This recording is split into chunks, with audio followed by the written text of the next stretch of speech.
예, 오늘은 이익을 따라가면 두려움 때문에 도망친다. 이익을 따라가면 두려움 때문에 도망친다라는 제목으로 하나님 말씀 증거하도록 하겠습니다. 이제 마지막 승리의 축제가 벌어지는 것이 9장의 내용입니다.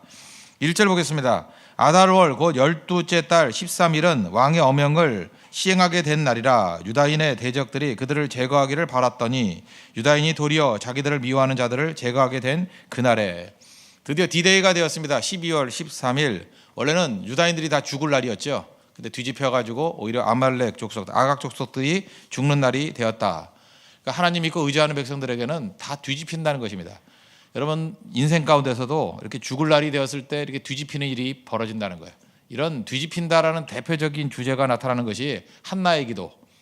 그 사무엘상 2장에 나오죠. 한나의 기도. 거기 보면은 여호와는 죽이기도 하시고 살리기도 하시고 낮추기도 하시고 높이기도 한다라고 한나의 기도가 있고, 또 그 전통을 따라 가지고 누가복음 1장에 보면 마리아의 기도.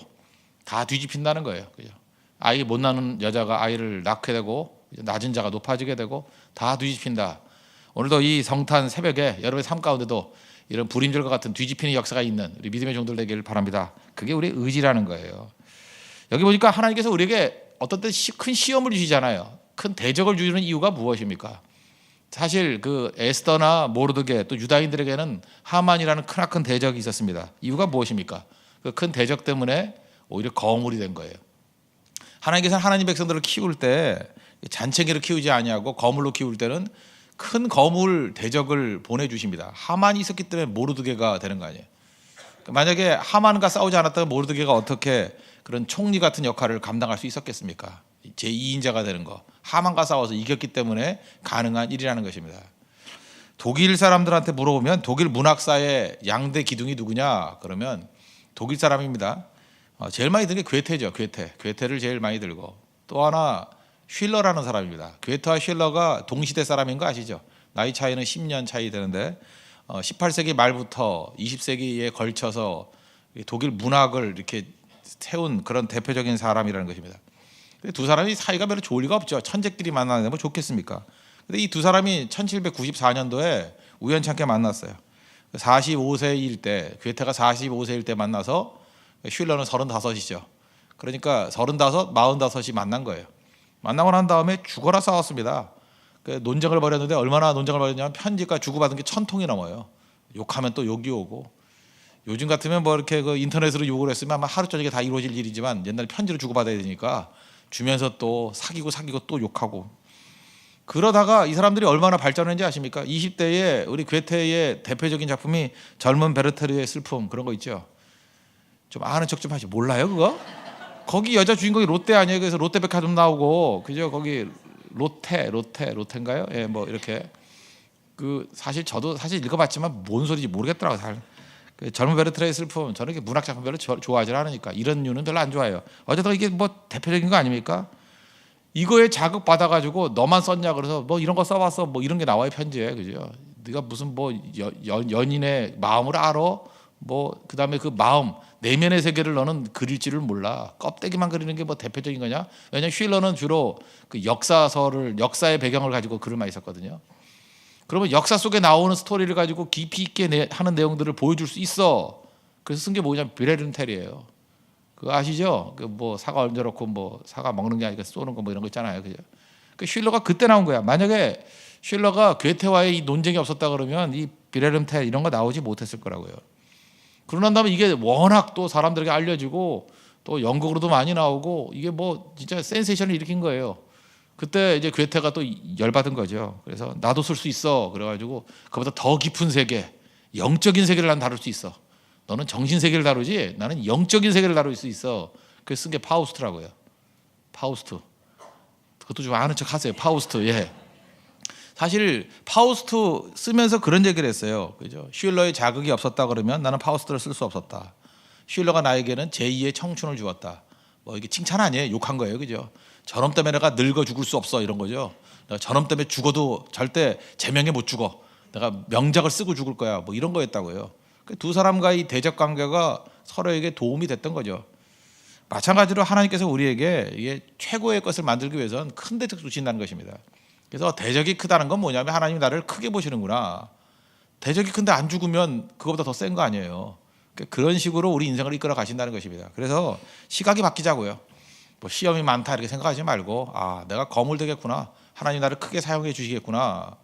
하만이 존재하는 것을 원망만 하지 말고 그렇죠. 모르드게와 에스더를 세우듯이 하나님께서 크게 세우시는 계기가 될 수 있다는 것입니다. 오늘도 이 성탄 아침에 그런 축복과 은혜가 여러분의 삶 가운데 넘쳐나길 바랍니다.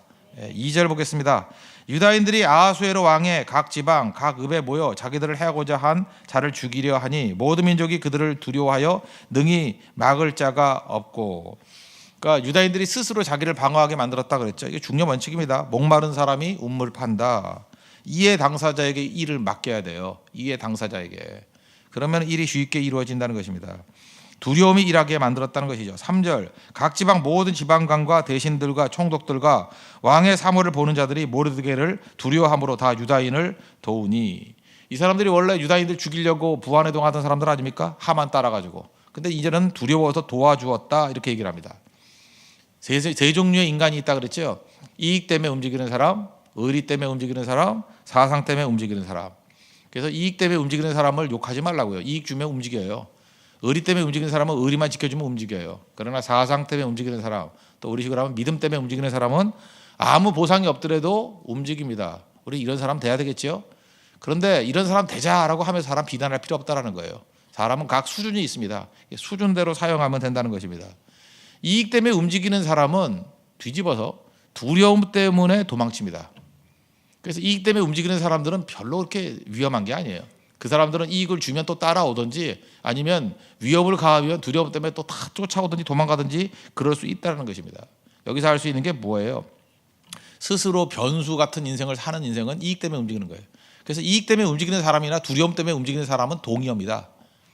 사실 두려움 중에 최고 두려움이 뭐예요? 이익이 사라진다. 그게 두려움이죠. 그래서 이익 때문에 움직이는 것을 벗어나야 두려움도 이길 수 있다는 것입니다. 두려움은 그런 거예요. 두려움은 사실은 그 배경에 두려움이 있는 게 아니라 굉장한 이익을 추구하는 이기심이 있는 거예요. 그러니까 두려운 거죠. 그래서 우리가 하나님 앞에서 이 두려움을 이길 수 있는 길이 무엇입니까? 두려움을 이기는 게 뭐예요? 예수 안에서 내가 죽는 거예요. 그죠? 내가 그리스도와 함께 십자가에 못 박혔나니 죽으면 그때부터 살아나기 시작한다는 것입니다. 하나님께서 우리에게 주신 능력과 힘이 있습니다. 그 힘 가지고 승리를 이룬다. 승리가 뭘까요? 죽을 수 있는 게 승리예요. 제가 어제 그 일본 사람이 쓴 책을 하나 읽은 적이 있습니다. 뉴에이 자펜이라는 회사가 있는가 봐요. 거기에 그 하라다라는 부사장이 쓰는 에세이예요. 이제 사장님인데 제목이 뭐냐면 아들에게도 배울 것이 있다. 뭐 이게 일상에서 벌어지는 일이에요. 약간은 뭐 자랑 같기도 하고. 자기 아들이 오스케라는 아들이 있는데 아들 이름이 오스케래요. 오스케인데 오스케라는 아들이 있는데 그 학교 운동회가 있었다는 거예요. 운동회가 있었는데 열심히 뛰었는데 뭐 제대로 못 뛰더라는 거예요. 근데 얘가 이제 아버지 닮아가지고 승부욕이는 거예요. 아버지한테도 미안한지 내년도 운동회 할 때 내가 꼭 1등 할 거예요. 그랬다는 거예요. 근데 이 집안에는 이제 피가 이제 흐르는 거죠. 뭐 한번 결심하면 열심히 하는 거. 그래서 말만 하는 게 아니라 정말 전형적인 일본인이죠. 1년 내내 뛰는 거 훈련하더라는 거예요. 살도 한 5kg 빼고요. 뚱뚱한 애였는데 달리기 또 코치도 받고 그냥 하루에 2시간씩 그 훈련하고 그러니까 점점 빨라지겠죠. 어린애가 뭐 이렇게 훈련하니 얼마나 빠르겠습니까? 기대가 되더라는 거예요. 그래서 1년이 지났습니다. 그리고 아버지한테 카메라 주면서 나 들어오는 장면 1등으로 들어오는 장면 꼭 찍어달라고. 그리고 가족들 불러다가 나 분명히 1등이라. 뭐 예상으로 보건데 1등할 가능성이 아직 컸다라는 것입니다. 그 당일날 이게 뛰는 게 꽤 되는가 봐요, 그죠? 뭐 약간 뭐 해프 마라톤쯤 되는가 봐요. 꽤 길이가 있는지 들어오는 게 보이지 않는 정도의 거리래요. 그런데 꼬린 지점에 보니까 아들이 없더라는 거예요. 이상하다. 얘가 분명히 실력으로 볼 때 1등 내지 2등은 할 건데 1, 2, 3등 다 들어오는데도 보이지 않더라는 것입니다. 나중에 보니까 꼴찌에서 2명이 같이 오더라는 거예요. 그 얘기를 들어보니까 그 운동회 때 달리기를 한다 그러니까 그걸 쳐다보고 있던 반에 약한 애가 하나 있었던 거예요.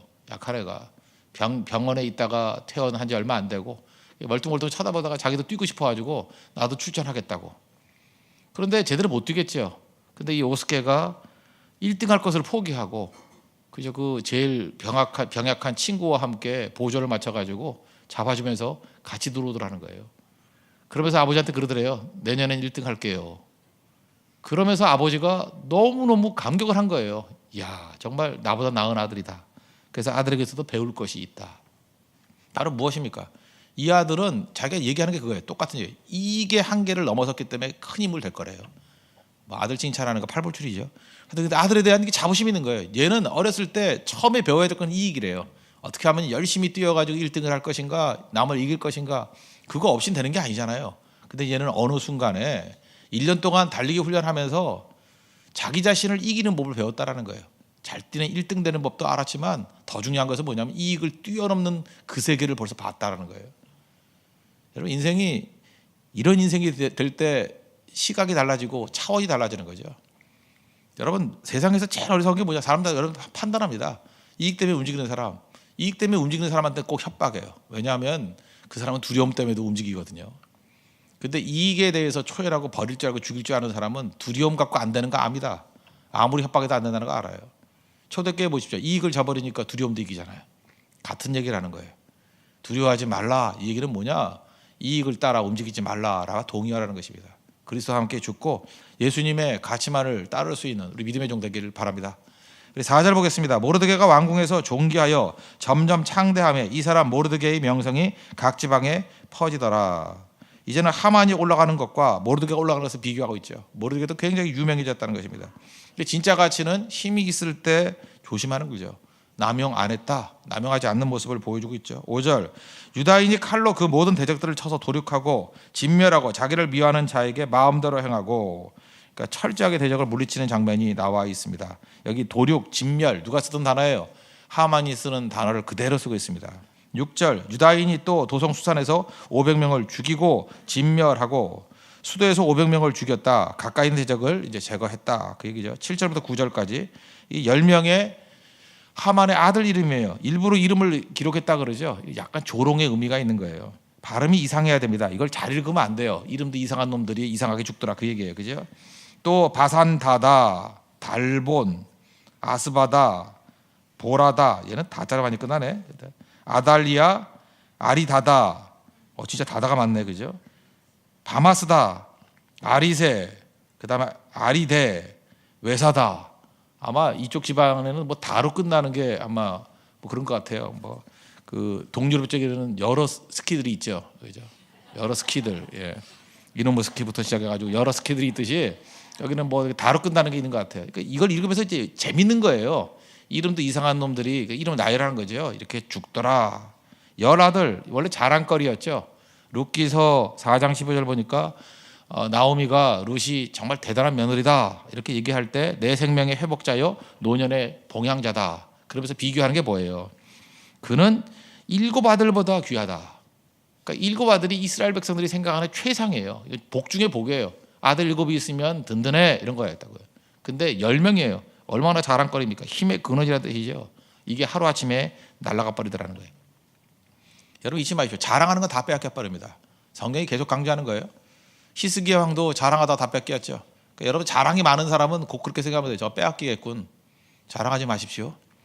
남자친구 자랑하면 빼앗깁니다. 자랑하지 마십시오. 예. 아무것도 자랑하지 말아요. 뭐 자랑스럽더라도 자랑하지 마십시오. 자랑하면 다 뺏겨요. 그 하만 보세요. 다 자랑하는 것이 다 빼앗기고 다 없어져 버리잖아요. 그 얘기예요. 그 얘기. 잘 보관할 줄 알아야 된다. 10절 이제 이게 홀리워 개념인데 또 곧 함무다다의 손자여 유다인의 대적 하만의 열아들을 죽였으나 그들의 재산에는 손을 대지 아니하였더라.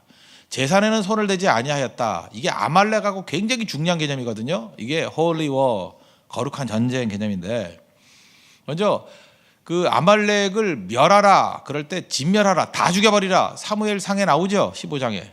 그죠? 사울 왕에게 아말렉을 진멸하라. 그리고 손대지 말라.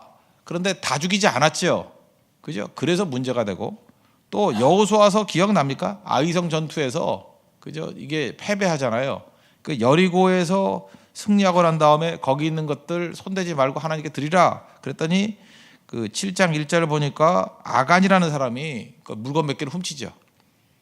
홀리워의 개념이 뭐냐면 전쟁의 승리만 거두고 자기 자신의 욕심을 채우려고 하는 거 하지 말라는 거예요. 이게 하나님 나라 전쟁의 아주 중요한 원리예요. 그래서 물질에는 손대지 마. 그래야 온전하게 하나님의 사명을 위해서만 뛸 수 있지. 이게 홀리워 개념이에요. 이 홀리워 개념을 깨버리면 하나님께서 그걸 항상 징계하셨어요. 그러니까 이거는 그냥 보복 전쟁이 아니라 하나님의 전쟁이라는 거예요. 하나님의 홀리워. 그래서 물질에는 손대지 않았다. 이걸 계속 강조하고 있는 거죠. 사울왕과는 우리는 다르다라는 거죠. 사울왕의 실패를 우리는 반복하지 않겠노라. 이거를 우리 교회로 적용한다 그러면, 제가 그런 얘기를 했죠. 제가 젊은이 목회를 많이 할 때는 좋은 게 뭐냐면 태스크포스 같이 이렇게 준비위원회 이런 걸 만들었습니다. 대만 선교. 그럼 그거 끝나고 난 다음에 해산해버리고, 뭐 체육대 그럼 그거 해버리고 해산해버리고. 그러니까 장점이 뭐예요? 봉사는 있는데 기득권이 없어요. 물론 뭐 약간은 남아있을지 모르지만 하여튼 봉사하고 난 다음에 기득권이 있을 수가 없어요. 다 사라져버리니까. 그러니까 교회가 건강한 거예요. 뭘 먹고 소화를 시키고 난 다음에 뭐 지저분한 게 남질 않아요. 그죠? 해독작용이 전혀 돼 있다고요. 그런데 일반 교회들, 뭐 우리 교회가 그렇다는 얘기는 아닙니다. 이렇게 기성교회들이나 장년들이 많이 모인 교회는 이게 조직이 정체돼 있잖아요. 뭐 1년이고 2년이고 계속 하잖아요. 그러다 보니까 약점이 뭐냐면 봉사를 해요. 봉사를 한 것이 거의가 기득권화 돼버려요. 그래서 나중에는 봉사를 좋아하는 게 아니라 그게 기득권하고 일치가 돼버린다고. 그래서 일하고 난 다음에 사라져야 되는데 일하고 안 사라져요. 그래서 일 많이 한 사람일수록 나중에 교회에 장애가 돼버려요. 일을 많이 한 사람일수록. 왜요? 봉사의 축적이 기득권이 돼버리니까. 이 홀리워 전쟁, 이 거룩한 전쟁 원칙에 이게 위배됩니다. 일만 하십시오. 일만 하고 충성스럽게 하고 난 다음에 그 다음 재물에 손대지 마십시오. 그 다음에 이익에 손대지 마십시오. 이게 누가복음 17장 10절의 말씀하고 똑같죠. 예수님이 뭐라 그러셨어요? 너희도 명령받은 것을 다 행한 후에 뭐라고 얘기해요? 우리는 무익한 종이라 우리가 하여야 할 일을 한 것뿐이라. 그리고 사라지라는 거예요. 그래야 문제가 없다는 거죠. 그러니까 우리가 어떤 일을 잘하고 난 다음에 그 다음 와가지고 기득권 생각하고 이제는 이것이 나의 권리야. 내가 그렇게 충성을 다했으니까 이것이 나에게 어떤 축적된 특권이 될 수 있어. 그러면 그게 아간의 범죄라는 거예요. 아간의 범죄. 굉장히 무서운 개념이거든요. 이런 개념들이 교회를 건강하게 만드는 원리라는 것입니다. 또 이거 가지고 너는 또 왜 봉사하고 기득권 갖고 있냐 이렇게 남 공격하는 논리 삼지 말고 자기에게 적용해. 자기에게. 그죠? 헌신하고 사라져야 되나. 헌신하고. 이건 목사도 마찬가지고 성도도 마찬가지고 우리 모든 하나님의 백성들이 이런 거룩한 전쟁의 원리 꼭 붙들고 나갔으면 좋겠습니다. 그래서 9장에 계속 반복돼요. 이 재산에는 손대지 아니하였다. 이거는 거룩한 전쟁이다. 그것을 보여주고 있다는 것입니다. 11절과 12절 보십시오. 그날에 도성 수산에서 도륙한 자의 수여를 왕께 아뢰니 왕이 왕후 에스더에게 이르되 유다인이 도성 수산에서 이미 500명을 죽이고 멸하고 또 하만의 열아들을 죽였으니 왕의 다른 지방에서는 어떠하였겠느냐. 이제 그대의 소청이 무엇이냐 곧 허락하겠노라. 그대의 요구가 무엇이냐 또한 시행하겠노라 하니 500명 죽였고 아들 10명 또 죽이지 않았느냐. 더 원하는 게 뭐냐. 그래서 에스더에서는 항상 2번씩 강조합니다. 항상 2번이에요. 왜 그래요? 불임절을 이틀 기뻐하기 때문에 14, 15일. 그래서 2번 개념이 반복되고 있는 것입니다. 13절 에스더가 이르되 왕이 만일 좋게 여기시면 수산에 사는 유다인들이 내일도 오늘 조소대로 행하게 하시고 하만의 열아들의 시체를 나무에 매달게 하소서 하니 원모데이죠. 한 번 더 불임절 개념을 계속 강조하고 있는 것입니다. 14절 왕이 그대로 행하기를 허락하고 조소를 수산에 내리니 하만의 10아들의 시체가 매달리니라. 여기도 또 조소가 나오죠. 이 조소를 약간 조롱하고 있는 거야. 계속. 그죠? 이 나라는 맨날 조소 갖고 다 되는 나라다. 그죠? 이게 말이 되느냐 뭐 그런 것들이 숨겨져 있다는 것입니다. 15절 아달월 14일에도 수산에 있는 유다인이 모여 또 300명을 수산에서 도륙하되 그들의 재산에는 손을 대지 아니하였고 500명 죽이고 300명 죽이고 재산에는 손대지 않았다. 이게 뭐예요? 홀리워. 그러니까 재산에 손대지 않았다. 이건 전부 다 거룩한 전쟁 개념이다. 그러면 된다는 것입니다. 우리도 하나님의 일을 할 때 별개의 목적을 삼지 마십시오. 이건 좀 너무 확대 해석인지 모르지만 선교를 가면서 뭐 결혼을 염두에 두고 이런 거 하지 말라는 거예요. 그죠? 그냥 선교에만 열심히 하십시오. 선교에만. 지금 웃는 사람들이 지금 굉장히 지금 찔리고 있는 거거든요. 그죠? 그런 거 그냥 본질에만 집중하라고요. 본질에만. 그러면 하나님께서 밭에 감추인 보화와 같이 얼떨결에 이게 뭐야? 그러고 발견되는 거지. 보물은 찾아다닌다고 찾는 게 아니에요. 그죠? 밭일 열심히 하면 보물은 발견되는 거예요. 어느 세월에? 모르죠. 그거는 모르죠. 어느 순간인가 쨍그랑 하면 보아요. 쨍그랑 하면 이제 그런 일이 벌어진다. 16절 왕의 각 지방에 있는 다른 유다인들이 모여 스스로 생명을 보호하여 대적에게서 벗어나며 자기들을 미워하는 자 7만 5천 명을 도륙하되 그들의 재산에는 손을 대지 아니하였더라. 스스로 생명을 보호했다. 자결의 원리. 총 7만 5천 명 죽였다. 그러나 재산에는 손대지 않았다. 어떤 사람이 이렇게 해석을 해요. 7만 5천 명이나 죽이냐? 근데 그들의 권세로 볼 때에 이거 많이 죽인 게 아니래요. 이게 전국적으로 나라가 뭐 어마어마하게 컸거든요. 그러니까 이게 절제의 원리도 있었다 그런 얘기를 합니다.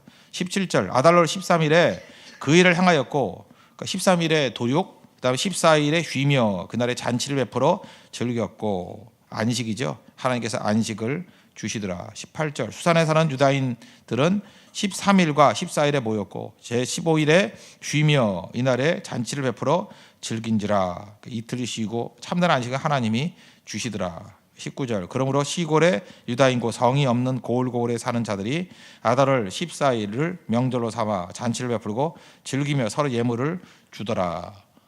이렇게 해서 이제 전반부가 끝납니다. 오늘 메시지 3세다 그러면 오늘 아까 처음 말씀드렸던 것과 똑같은 거죠. 큰 대적과 싸우면서 역전을 경험하고 하나님께서 우리에게 성장을 주신다는 것입니다. 그러므로 대적 하만을 원망하지 말고 그것 때문에 더 커지는 괴테와 힐러 얘기 잊지 마시고 내 삶 가운데 저렇게 벅찬 괴테가 있다. 그래서 힐러가 나오는 거예요. 힐러가 있었기 때문에 파우스가 나온 거예요. 하나님께서 우리를 이끄시는 방식을 꼭 아시고 대적을 바라보는 것이 아니라 그 배후에 계신 나를 성장시키시는 하나님의 능력을 붙드는 믿음의 종 되기를 바랍니다. 또 반대적인 거 이익 따라가면 두려움에도 집니다. 이익이나 두려움이나 똑같다는 거예요. 이익을 버릴 줄 알 때 두려움도 이길 수 있다는 거. 그래서 두려워하지 마십시오. 두려움에는 형벌이 있습니다. 다음 대학교 주님만 따라갈 수 있는 믿음의 종 되기를 바랍니다. 또 하나 좀 작은 메시지만 자랑하면 다 뺏깁니다. 하만같이 쓸데없는 자랑하지 마시고 예수만 자랑할 수 있는 우리 하나님의 거룩한 백성 되기를 바랍니다. 그리고 무엇보다도 홀리워 주의 일에 충성하십시오. 자기 이익 집어넣지 말라는 거예요. 봉사 이후에 기득권 남지 마시고 철저히 봉사하고 사라질 줄 아는 그런 능력의 종 되기를 축원합니다. 예, 기도하겠습니다.